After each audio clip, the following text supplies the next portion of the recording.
Hi, everyone. I'm Ame-Lia Tambrini, the CEO of Hum Consulting.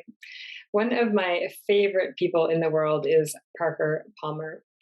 In his book, A Hidden Wholeness, he introduces us to something called the Mobius strip. And I want to use that analogy today to talk about how inner transformation is connected to the change that we want to see in our communities. So you're going to have to use your imagination here. So you have this strip of paper, and we're going to twist it and then join it in the bottom.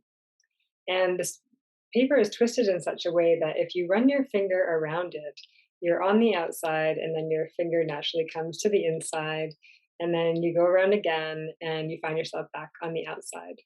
This is essentially an example of what is going on in our world every single nanosecond. So we have the outside world, or the world that we perceive as being outside of us, and we have our inner world, all of our thoughts, our emotions, our feelings, and our body. And what this strip is essentially illustrating is the interconnectedness of both worlds. Essentially, they are one and the same. Something that happens out here, so let's say you get cut off in traffic, you experience that, and you have some inner thoughts and feelings about it. And then based on that, you put energy back out into the world. Now, you might decide to curse and swear and tailgate, or you might pull over and take a few breaths. Either way, you're putting energy back out into the world.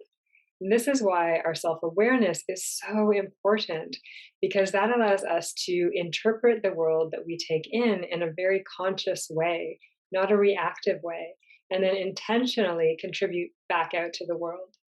Right now, most of us are unconsciously reacting to the things that we experience.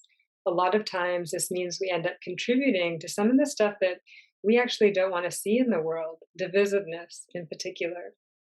Every time you experience something, you have an opportunity to transmute it. There's no separation between the world on the outside, the people that we see, the news that we take in, our relationships, the state of the environment, and us. We literally are one and the same, constantly influencing each other. This is why our inner transformation is so important for creating change in the world, our communities, and our families. We might not have much control over what comes in, but we sure as heck have control about what we put back out there. And the key to understanding and influence what we are putting out there is to understand ourselves, our stories, why we're feeling and what we're feeling, and take all that information and use it to change negative energy into positive energy. Knowing ourselves gives us resilience so that it doesn't matter what goes on out there, we can still choose how we show up. Each of us, no matter what our circumstances, has that power. And that is what makes this work so exciting to me. So let me know if this makes sense to you. And if you want to know more about it, these videos are for you. So please let us know in the chat box what else you would like to hear about. All right. Love you bunches. Have a great day. Ciao.